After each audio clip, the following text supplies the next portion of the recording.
Over 200 years ago, there was a revolution, an American Revolution, an event that literally changed the course of history. It was led by a group of unsatisfied people. People who were tired of being told what they could do and when they could do it. People were fed up with their lack of choices and their lack of personal freedoms. People fed up with their lives being controlled by others. Fed up with being oppressed, fed up with being manipulated. They finally said, enough, I've had it, and I'm not going to live like this anymore.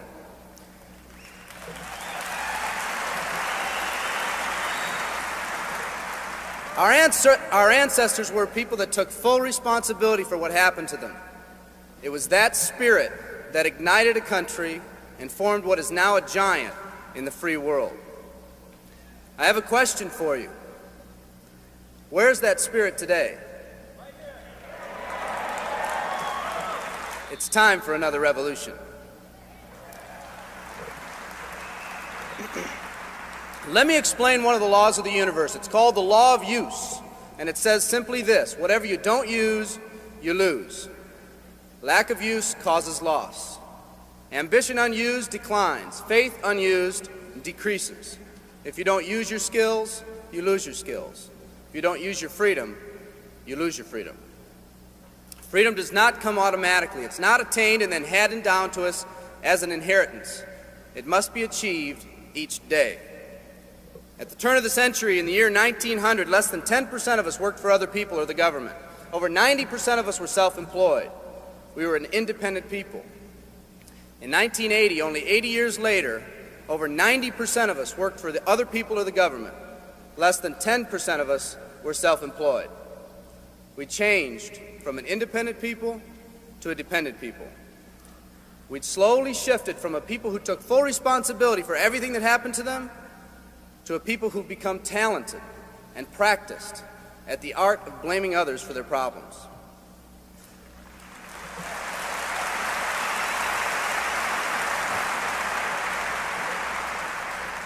Our giant has fallen asleep. Our forefathers didn't say, who's going to take care of me? They simply said, all I ask is the opportunity to be free and the ability to take care of myself and my family. Today, we elect officials who will quote-unquote take care of us. We cry out against anyone who dares to ask us to provide more value in the workplace. We do everything we can to spread around the suffering in our society, and yet no one is willing to step up and be part of the solution. We've slowly changed from a society that compensates based on value to a society that compensates based on entitlement and seniority. What we've come to believe is our due.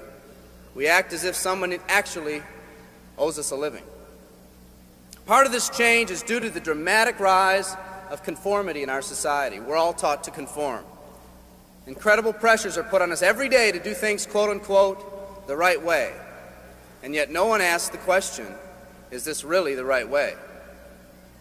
A man once said, I'm just a collection of mirrors reflecting what everyone expects of me. We live our lives to please those around us, and the scary thing is, the people around us are doing exactly the same thing. Psychologist Rollo May calls us outer-directed people. We don't act, we only react. We seek not to be outstanding, but to fit in. We're able to respond, but not to choose. Perhaps that's why a wise man once said, the mass of men lead lives of quiet desperation. In order to change, we need to become inner-directed people. People with our own purpose. People who are not easily swayed by the opinions of others. And that's difficult because from a very early age, we look to the opinions of others to orient ourselves and to validate our decisions and our actions. Nietzsche said, we need more strong people in this world because the weak, by their sheer mass, are forcing weak ideals and weak values on us all.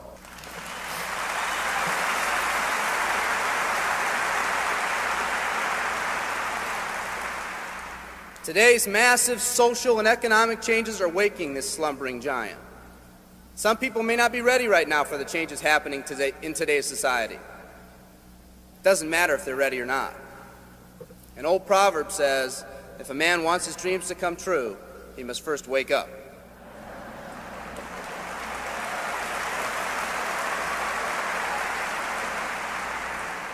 I, for one, am glad for the radical changes in our society because I believe that within that crisis, we will find that independent spirit that once pioneered this country. Some of us are finally ready to change. The displacement of our workforce has caused many of us to start searching for something better. Moving products and moving services is our business and our goal, but what we are becoming in the pursuit of that goal is a larger and much more important issue. The rekindling of our independent spirit has more lasting value.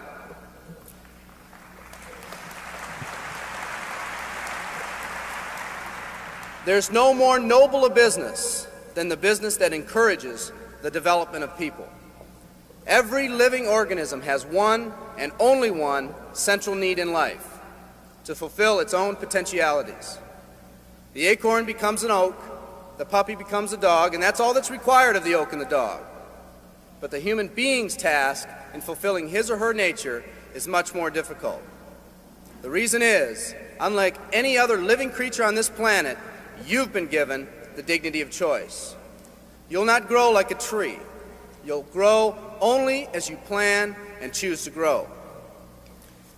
When a person chooses to live, two things happen. First, assuming responsibility for themselves takes on a whole new meaning. They accept responsibility not as something they've been saddled with, but as something they themselves have chosen. The second thing that happens is that discipline from the outside is replaced by self-discipline. They accept discipline not because it's commanded, because they themselves have chosen what they want to do with their lives. Just like when the disenfranchised men and women over 200 years ago got fed up and said, "I'm not going to live like this one more day," there's another revolution coming. It's coming not just from Americans, but from people all over the world.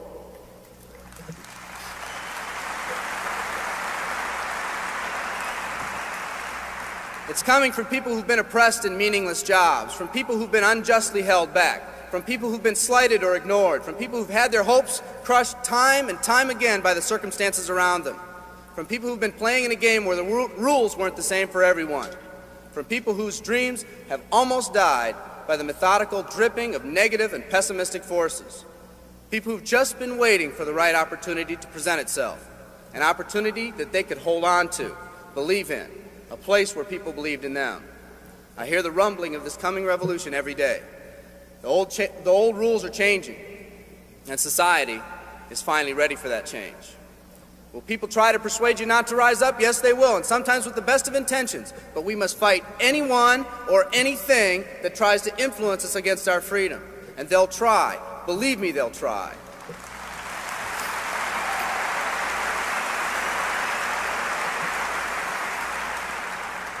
They'll try to suggest you off course, to nudge you off course, to distract you off course. There's another revolution coming, and it's going to be led by a group of unique and courageous people like you.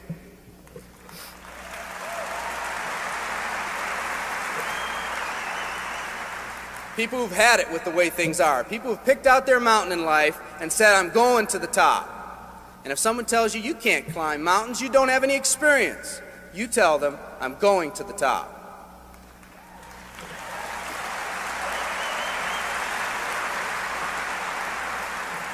And if your neighbor tells you, "Come on, choose another mountain, that one's too rocky," what are you going to tell them? And if someone tells you, "Let's go over here where it's not so steep," what are you going to tell them? And if someone says network marketing, what are you going to tell them? And if your friend tells you, "Come on, let's climb this one, that one's too slippery," what are you going to tell them? If anyone tells you you can't go up, it's too rocky, too steep, too slippery, you say, "Listen here, I'm going up. You're either going to see me waving from the top or dead on the side. I'm not coming back."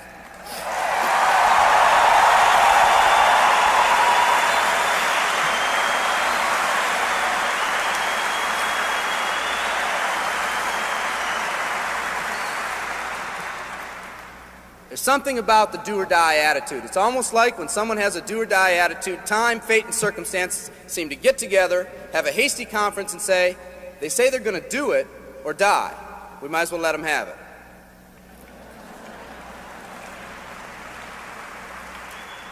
The People in this arena are special. You're special because you've already rekindled that independent spirit. You've already said that you're not going to conform to negative pressures around you. You've all said enough, I've had it, and I'm not living like this anymore.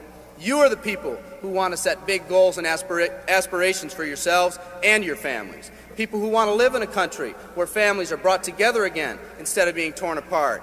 People who want a country where once again owning your own business and controlling your own destiny is commonplace.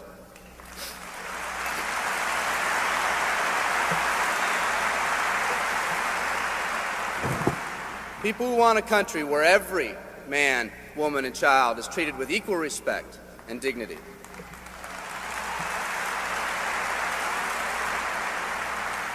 People who will pay any price so their families will not live with the legacy of maxed out credit cards and unfulfilled promises.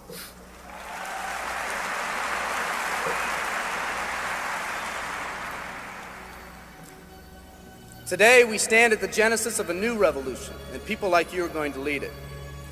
Theodore Roosevelt said these words decades ago, and I think they're particularly appropriate today. He said, "We see across the dangers of the great future, and we rejoice as a giant refreshed. The great victories are yet to be won, the greatest deeds yet to be done. I've dreamt of a company that can give us the opportunity to make these dreams come true by allowing us all to fulfill our own true potential. I love you all. Thank you very much."